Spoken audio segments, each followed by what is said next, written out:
I thank Professor Sands. I know it's not Professor Pellet to address the court. Vous avez la parole, Monsieur. Over to you, Professor Pellet. Immediately. I will.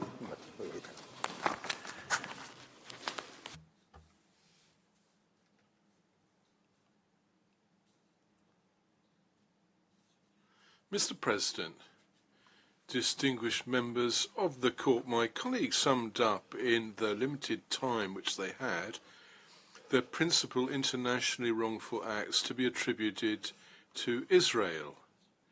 Those have been more lengthily and precisely described not only in the written comments of the State of Palestine, but also in those of the vast majority of the 56 other states and international organizations who have participated in the written proceedings. So it falls to me right now to succinctly recapitulate not these egregious violations themselves, but the legal consequences arising from them. These consequences are the very subject matter of those two questions posed by the General Assembly to the Court, since both of them relate to the legal consequences of the prolonged occupations of the OPT.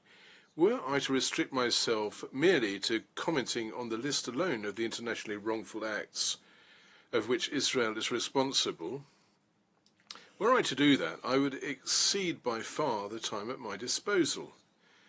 May I thus be allowed, distinguished members of the Court, to refer you to the passages in our written comments and those of the majority of states and international organizations participating in the written proceedings who set out these consequences in particularly relevant and careful fashion. Those references will be listed thanks to the diligent efforts of the registry in the reports of this hearing, and can also be seen in the overview table, which you can find under tab AP1 of your judges folder. It's rather a long table, I have to say. I'm going to say a few words about that in a minute. In any event, this listing calls for a number of comments, both preliminary and general. Firstly, as emphasized by the participants in the written proceedings, who are all in agreement on this point, the legal consequences for Israel arising from the applicable rules are primarily those codified by Articles 29 through 37 of the 2001 ILC draft on state responsibility.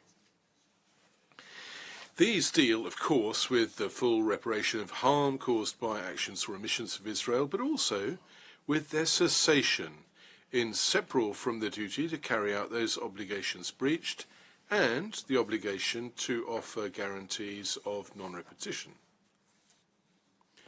Another point on which there is a very broad consensus relates to the nature of those obligations breached. Now, generally speaking, the participants to the proceedings consider that these are serious violations by Israel of obligations arising from the peremptory norms of general international law, whose definition and consequences are partially codified in Articles 40 and 41 of the Articles of the ILC. This is the case principally for the prohibition of acquisition of territory by the threat or use of force, the obligation to comply with the right to self-determination, a number of rules arising from humanitarian law or the protection of human rights, and specifically the prohibition of racial discrimination and apartheid. Let me point out en passant that this enumeration overlaps strikingly with the non-exhaustive list of norms that the ILC had previously designated as having this status of peremptory norms, which were annexed to the draft findings on peremptory norms of general international law, Jus Cogens. My colleagues have shown this at length, and I will revisit this again solely to illustrate the particular consequences which flow from the very nature of peremptory norms. Let me clarify, however, that these peremptory principles you can see in the table on screen are set out in greater detail on the in the document that you can find under tab AP33 in your files. The reason why it's helpful to single out these obligations is on account of their specific consequences. First, and this is the starting point, given that they are peremptory norms, they are binding upon and independent of the consent of their recipients. Secondly, unlike what some states would wish you to believe, you can't interpret them as derogating either from the rules of jus cogens, nor from the Charter of the UN, which constitutes the supreme norm, creating both the Security Council and the Court, and which, of course, binds them both. Furthermore, in no circumstance can exclude the wrongfulness of any act of a state which does not comply with an obligation arising under peremptory norm of general international law. This principle is codified by Article 26 of the ILC Articles of 2001 and is recalled by the equally important draft conclusion 18 of ILC drafts on peremptory norms of general international law. And finally, Israel can't hide behind alleged circumstances precluding wrongfulness to justify the violation of its obligations, which are peremptory and intransgressible. Let me add that these considerations are equally valid mutatis mutandis regarding the obligations flowing from the resolutions of the Security Council, and first and foremost, of course, from those decisions taken under Chapter 7 of the Charter. And you can see the relevant list under tab 3 of your folders. In no case may negotiations call into question the norms of jus cogens, one of whose main consequences, as you well know, is the voiding of any treaty if, at the time of its conclusion, it conflicts with the peremptory norm of general international law. So, the conclusion of negotiations may in no case be contrary to the peremptory norms which I set out just a few minutes ago, nor contrary to the binding resolutions of the Security Council, though these resolutions generally rehearse the former, applying them to the specific context of our case. Mr. President, contrary to what the US implied in their written comments, the holding of negotiations is not necessary for us to draw the consequences of Israel's violations of its international obligations. Once violations has been established and attributed, and in this case this is beyond dispute and indeed is undisputed, the responsibility of their author exists ipso facto with all attendant legal consequences. Now, to deny this, some states, a few states, have invoked inter alia one sentence quoted out of context, taken from your opinion of 9 July 2004 in the Wall case. I quote, "This tragic situation can be brought to an end only through implementation in good faith of all relevant Security Council resolutions, in particular resolutions 24-2/1967 and 338/1973. End of quotation. But all you said there is that the state of Palestine, which is ready to do so, and Israel, which appears far from it, must apply the resolutions of the Security Council. And they must do this both during and independently of any negotiations. And in your opinion on the Wall, you never considered that the so-called negotiating framework prevented you from ruling on the legal consequences of its illegal construction. May I add that neither Resolution 242 nor Resolution 338 refer directly to the responsibility of Israel for its practices and policies towards the Palestinian people. Only the second one of those, the Resolution 338, calls for, I quote, calls for negotiations between the parties concerned under appropriate auspices aimed at establishing a just and durable peace in the Middle East. So it's not a question of responsibility, and this question is as topical as ever. Now, sticking to the wall opinion, you called the General Assembly's attention, and I quote you here, to the need for these efforts to be encouraged with a view to achieving as soon as possible, on the basis of international law, I repeat that, on the basis of international law, a negotiated solution to the outstanding problems and the establishment of a Palestinian state existing side by side with Israel and its other neighbours, with peace and security for all in the region. Let me underscore, on the basis of international law, sur la base du droit international. Another consequence of the peremptory nature of the norms breached by Israel is that Israel cannot rely on any circumstance to escape its responsibility, be it on the grounds of some consent purportedly given by the State of Palestine, or by invoking self-defense or necessity. No more may Israel justify countermeasures as a response to an internationally wrongful act that it might impute to Palestine. As the ILC noted quite rightly in its commentary of Article 26 on its articles of state responsibility, I quote them there. For example, a state taking countermeasures may not derogate from such a norm. The plea of necessity cannot excuse the breach of a peremptory norm. End of citation. The State of Palestine does not deny that to practically implement Israel's obligation towards it and the Palestinian people, that negotiations could be useful, indeed necessary. But as far as peremptory norm obligations are concerned, this would only be to settle practical issues.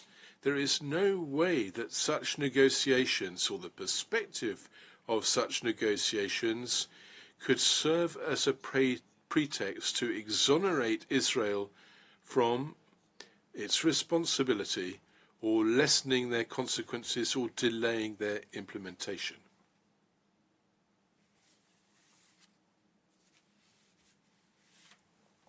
You can, yeah, thank you. Yes, thank you. I apologize.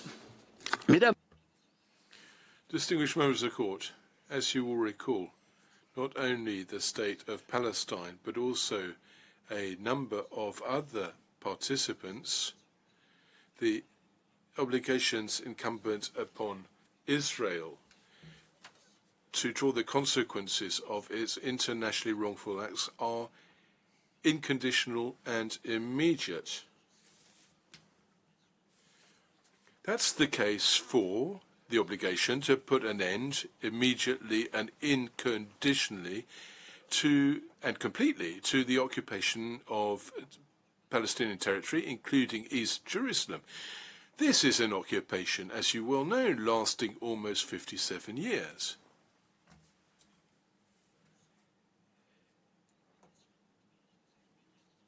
As I say, the obligation to put an end immediately, unconditionally, and completely to the occupation of Palestinian territory, including East Jerusalem, an occupation lasting almost 57 years, violating inter alia the prohibition of the acquisition of territory by the threat or use of force, the right of the Palestinian people to self-determination, the prohibition of racial discrimination and apartheid, and those fundamental principles protecting human rights and arising from humanitarian law. Now, it's also the case for the obligation to cancel all legislative or regulatory texts aimed at annexing East Jerusalem or any part of the territory of East Palestine in disregard of its territorial integrity, as well as those organising the exploitation of its natural resources. The obligation as well to put an end to the policy of apartheid and racial discrimination of which the Palestinian people as a whole is victim, both in the OPTs and in Israel. This is also the case of the obligation to rescind all measures aimed at modifying the demographic composition of occupied territory, including Jerusalem and the status of the holy places. And in the same spirit, the prohibition to establish diplomatic missions in Jerusalem.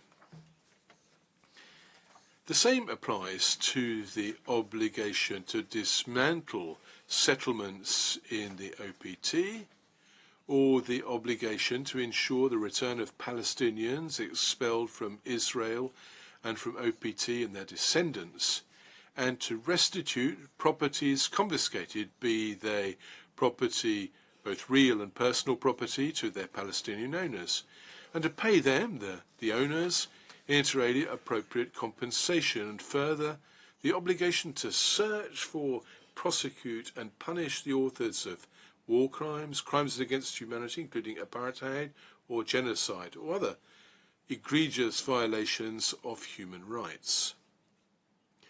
May I be allowed to refer you, members of the court, to the table you can find at tab 6.1 of your folders, which summarizes, on the basis of the replies of both of the State of Palestine and a number of other participants in the proceedings, those legal consequences on which you are called to rule.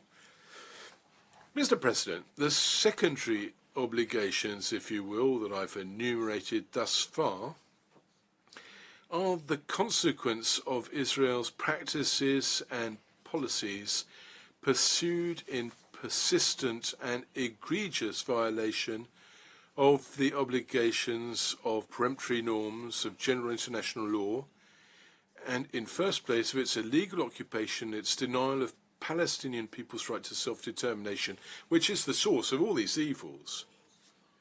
Were Israel to effectively and swiftly acquit itself of these obligations, Israel would be partially re-establishing the situation which existed before the wrongful act was committed. Without that, of course, adequately repairing the immense harm caused to the people of Palestine since the 1948 Nakba. To the extent that this harm cannot be repaired by restitution, Israel must discharge two other obligations consistent with the principles codified in Articles 34, 36 and 37 of Articles 2001. Israel must compensate the victims of its acts and give satisfaction in reparation of the damage caused by its internationally wrongful acts in the form of recognition of its breaches, expressions of regret, formal excuses, or by any other suitable means. I won't say more about compensation except to recall that reparation must be entire and that it is essential for those Palestinians who are direct victims of Israeli atrocities inter alia on account of the infringement of human rights and humanitarian law, and in particular, I quote, the applicability of the Geneva Convention relative to the protection of civilian persons in time of war of 12 August 1949 to all the Arab territories occupied by Israel in 1967. End of quotation. This is a Security Council resolution. I continue. But in the framework of the instant proceedings, distinguished members of the court, it falls to you to affirm the principle of compensation and not the quantum. However, you can be more precise regarding the satisfaction that the State of Palestine is entitled to expect from Israel, especially given that the Security Council and the General Assembly have already made specific and legally binding findings in this respect. The Security Council in 1967, I quote them, talks about the acknowledgement of the sovereignty, territorial integrity and political independence of every state in the area. This appeal to Israel remained without effect, but ought to have, and indeed should more than ever, encourage those states who have not yet done so to follow the example of the 139 states who've already recognized the State of Palestine. In that self-same resolution, the Council calls for, and I'm quoting them again, the guarantee of the territorial inviolability and political independence of every state in the area. Every state.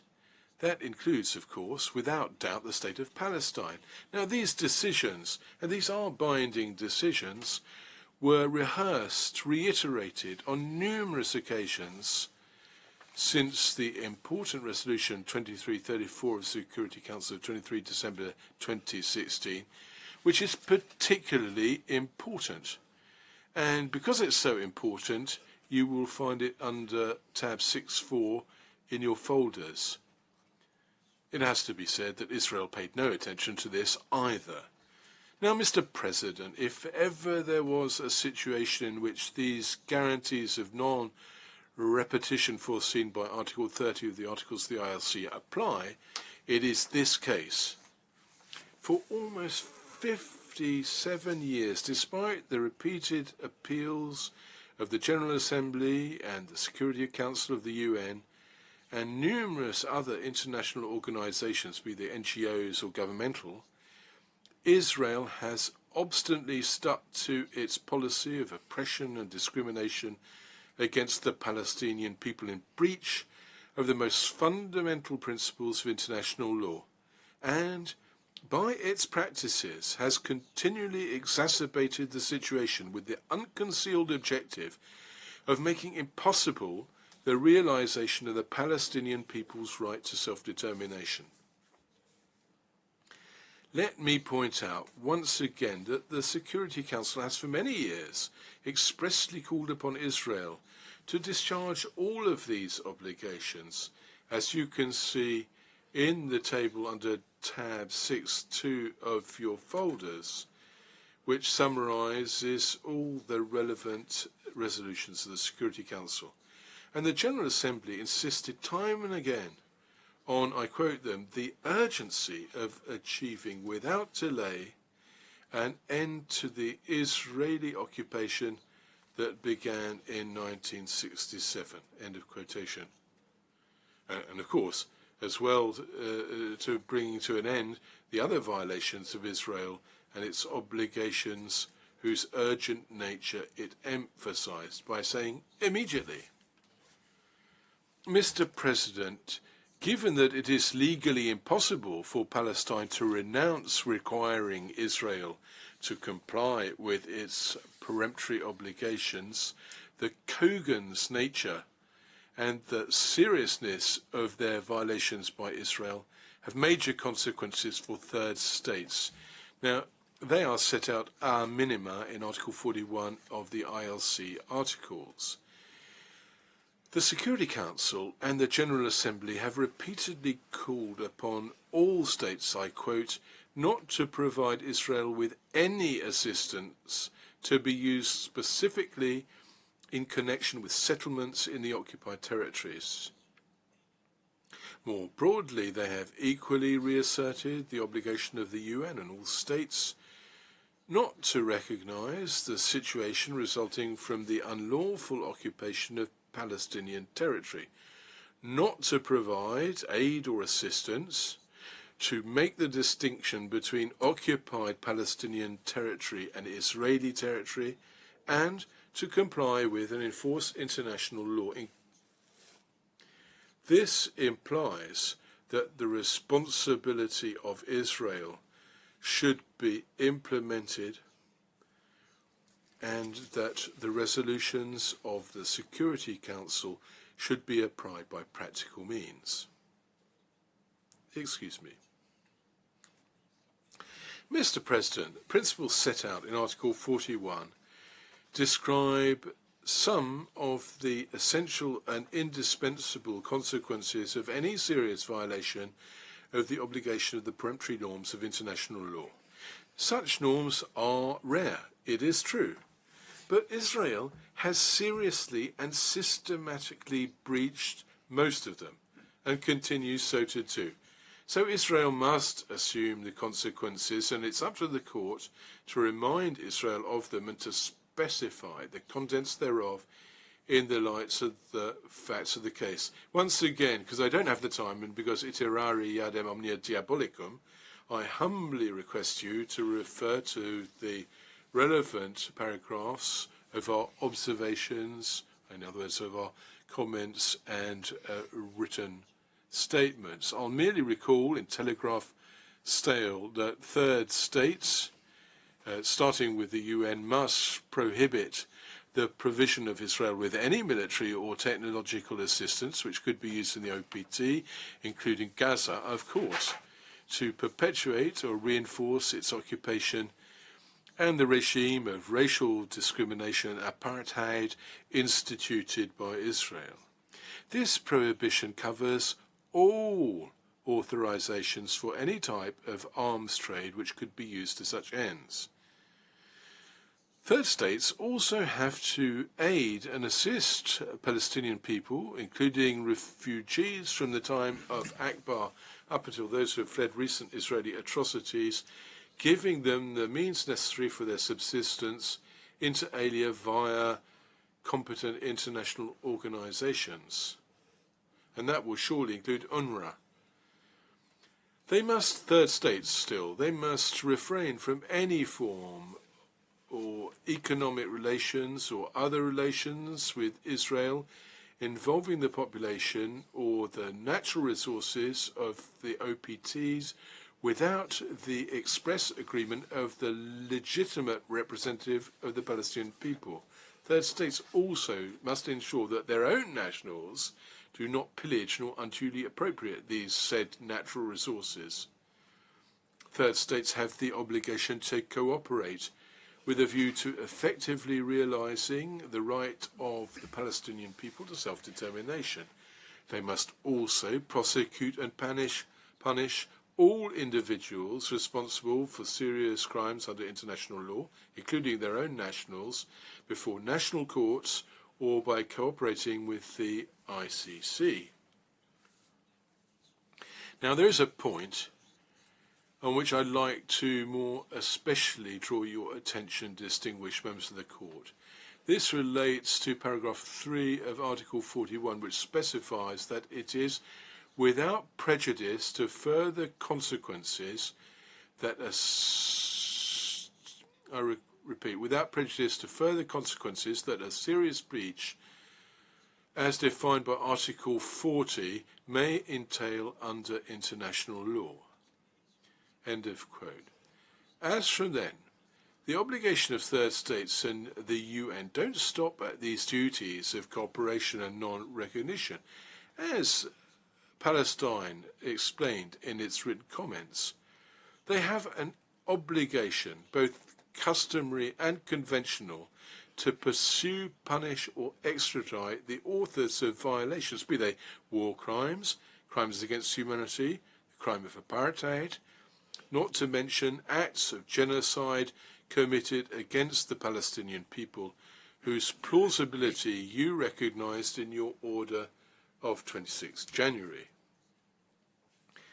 Moreover, you expressly recalled in your opinion on the wall, I quote you here, all states parties to the Geneva Convention relative to the protection of civilian persons in the time of war are under an obligation, while respecting the UN Charter and international law, to ensure compliance by Israel with international humanitarian law as embodied in that convention. This obligation covers all crimes committed by or at the instigation of Israel. Distinguished members of the court, I think that no case that you've had before you, be it contentious or advisory, has raised so many very, very serious questions as those on which you are called to rule today.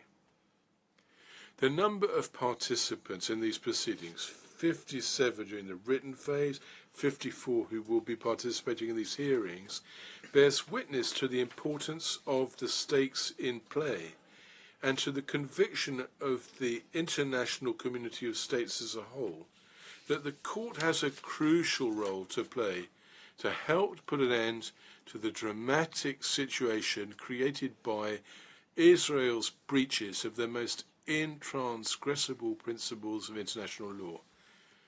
Like a large number of states and international organizations, Palestine detailed in its written observations the consequences of the very numerous and serious violations of international law committed by Israel, including most of its most fundamental rules. Palestine considers that it falls to you to guide the General Assembly, the UN, and all states to ensure that Israel finally complies with those obligations upon it, stemming from its repeated, systematic, and continuous breaches of the most fundamental principles of international law, which, let me repeat, all these principles, all these violations have been brought about by the prolonged occupation of Palestine, which is surely the mother of all its violations. Your opinion, distinguished members of the court, will be a very precious guide for Palestine. The state of Palestine is fully aware that you can't just wave a magic wand and put an end to the Israeli occupation and the tragic situation of the Palestinian people. But Palestine is persuaded that by firmly and precisely setting out the legal consequences of Israel's persistent violation of the rights of the Palestinian people, you can, by your opinion, make an appreciable contribution to putting an end to this terrible injustice and work for a just and lasting peace, allowing each state in the region to live in security. End of citation. In accordance with the Security Council injunction of 64 years back.